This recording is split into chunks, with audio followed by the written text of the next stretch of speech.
Somebody asking here, Alexandra is asking, Rico, where do you get your watches? How do you get your watches and where? um,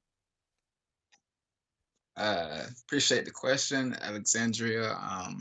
Mostly I shop on Shop Hmm? HQ. That is the site and channel that a lot of us, at least US Invicta collectors, usually go to, gravitate towards.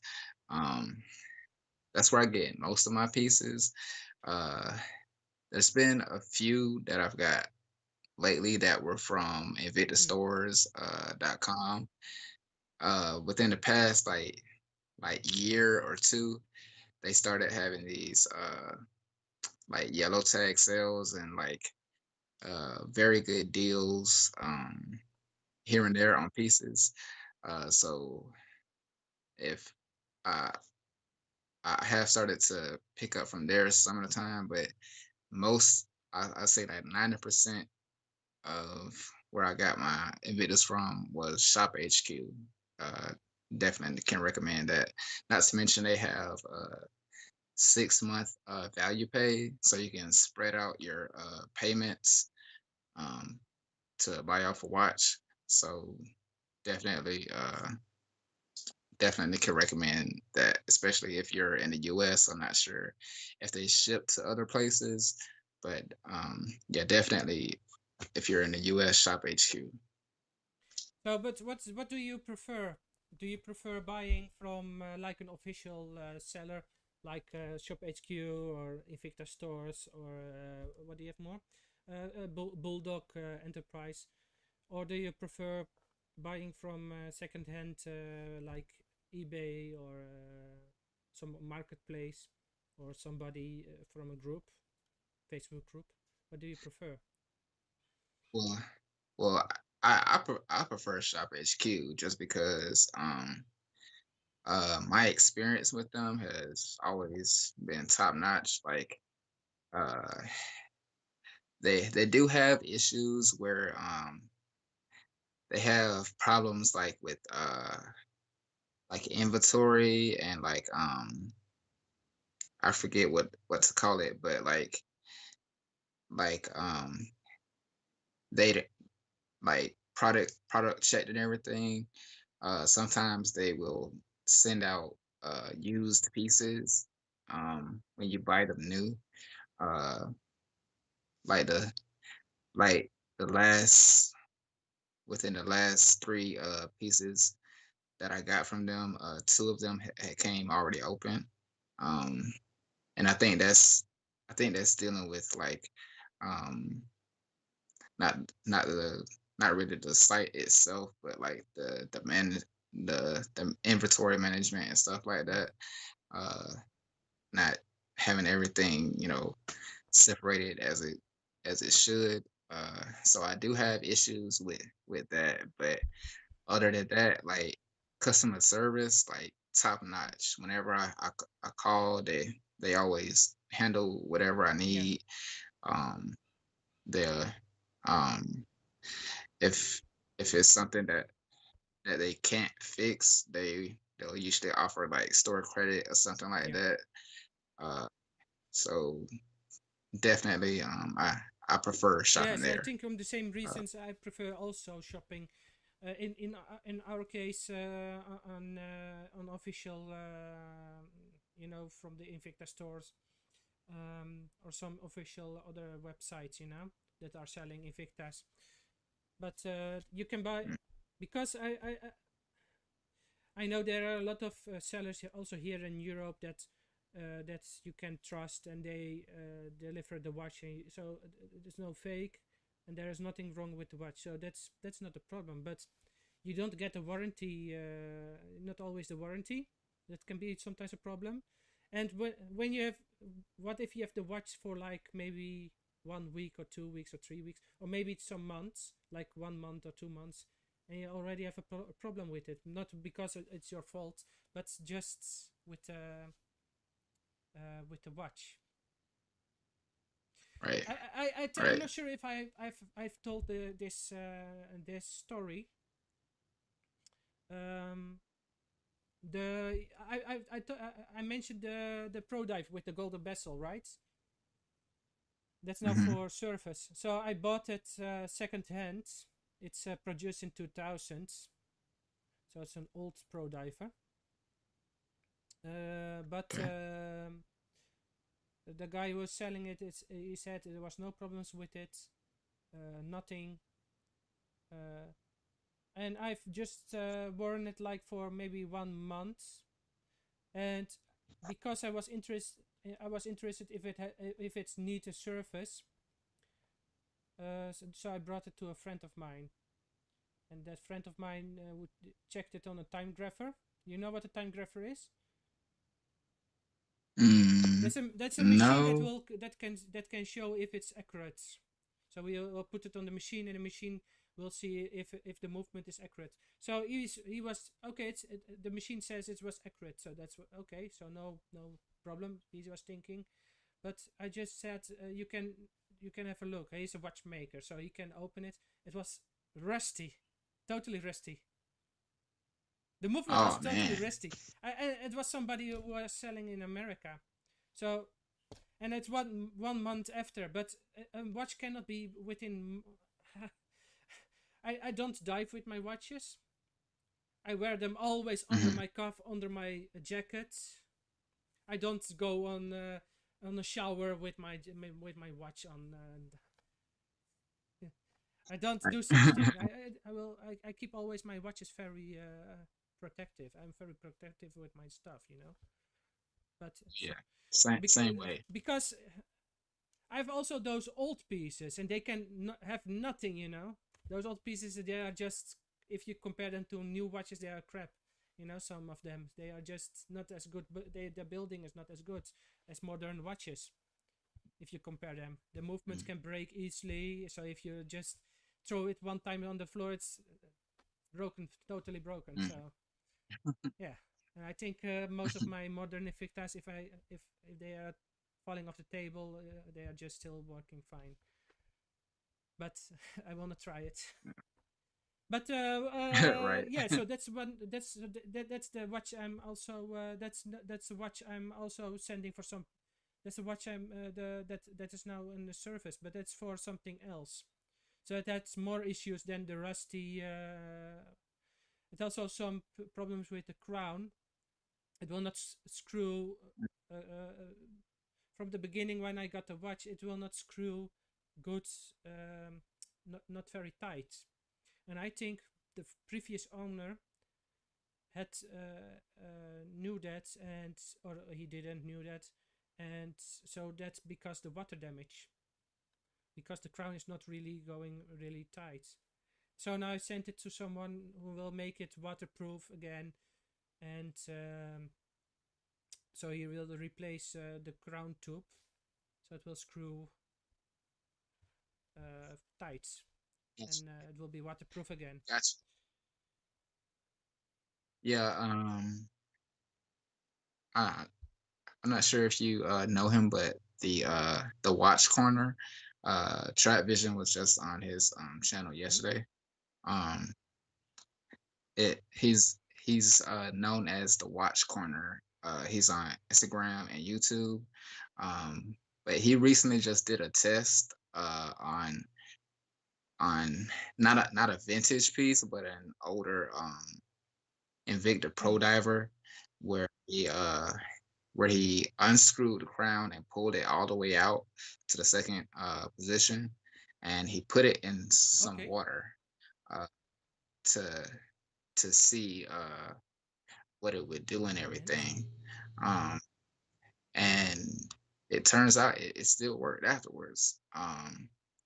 Uh, there was some condensate, a tiny bit of condensation on the inside of the crystal, but other than that, the movement still worked. It was a hacking movement, so when he pulled it all the way out, the second hand did hmm. stop, but once he pushed it back in, it worked just fine. And he's sending it to somebody to get bead blasted, and he's gonna have them look at the insides and everything to see if you know anything got into the movement or Yeah. anything. But as far as he knows right now, it works just Yeah, but fine. that was also with the watch that I had. So it was totally rusty, but on the time grapher it's shown up just normally, so it's just working. It's just because he opened it and the watchmaker had to look on the movement from he removed like the rotor, that moving part.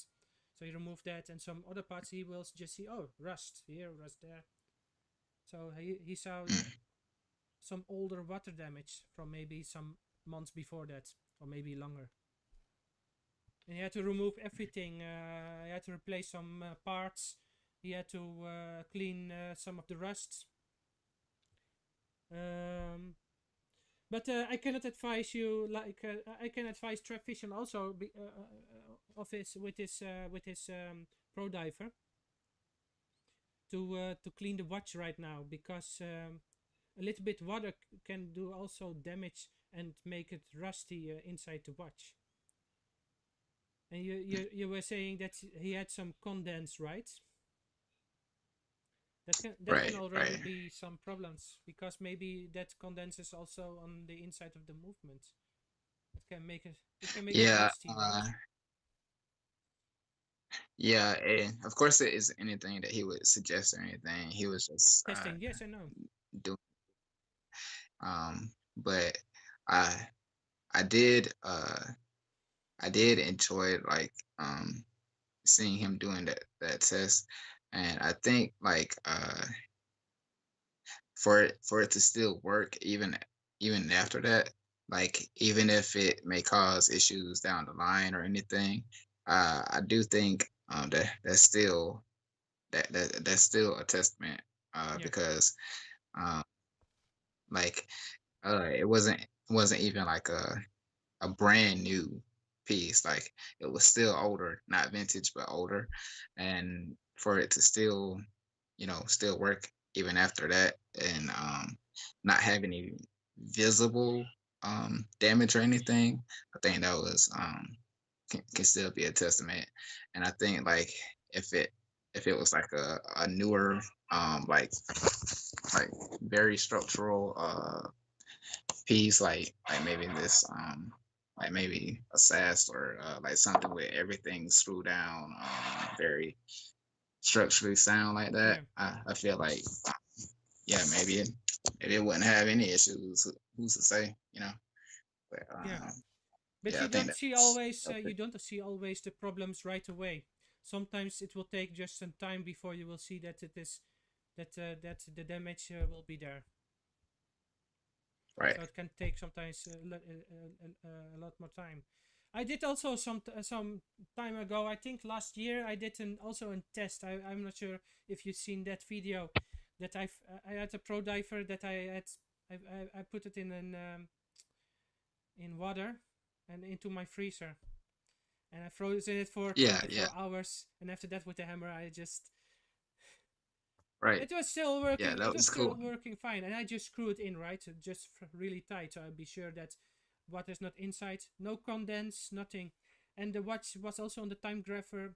I didn't show that on the video, but it was just fine. And in the meantime, I sold it to somebody, but I have some contact with him, and it's just okay. The watch is there's no problem yet. He has no problems with it, and it's no, it's yes, it's for a year, I think. So yeah. Nice, Um, nice. shall we go to the third watch, Yeah, the yeah. ultimate girl, Um, right? Shall I show mine or yours? uh, I went first last time. I You can go. go. Okay, okay. So it was. This one is also really difficult. It's always between when I want to buy a watch. It's always, shall I go now for a modern Invicta, for something, because I said I really want a chaos with meteorite and with the Swiss Ronda automatic movement. So that's one of the pieces I really want. And I love also maybe some watches with an some older. I'm also really in love with a lot of those older Swiss made Invictas with the um, just like from 5 years ago or 6 years ago, you know. So not the vintage pieces. So I'm really in love with older Phantoms with Swiss made automatic movements. Um, you can name it, Supaco specialties and such on. But Mhm. uh, I think last year, I think in December they released this one. I think I'm sure if you're looking also on the stream, you can see it. So it's this tourbillon, and I'm really, I think it's really, I know, I know, I think it's not really on a good place right now. Let me see if I maybe if I put it right here. So my head will be a little bit off, but I really like that tourbillon. You can see it. The There's a delay it's a on the. double tourbillon. Okay, I You see know it. the I see it. double tourbillon, right? I think you've seen it with the Yes. diamonds and with. I know somebody from a watch group. I'm not sure what his name is again. He's always with flexing and he has always that grill pieces. What's his name again? He bought this one. He got also the number one of this watch. I'm not sure what his name is. Uh, Mark. Mark. You mean Mark. Mark? Yes, Mark. I think it's Haynes. Mark. Yeah. He got this Yeah. piece. He Yeah, he loves the diamond pieces. Anything that has diamonds, he is definitely gonna get. Uh, like his, I can't even imagine the price tag on his collection as a whole. Like that's more than I may see in like years of my life. Yeah, and um, but you know you know me. I really like to watch also. I love watches that I can just also wear under my cuff. Some really conservative watches, but I also love something like this. You know, I really like also sometimes to flex. You know, just doing t-shirt and yeah, or just a shirt and just going for this and rock this watch.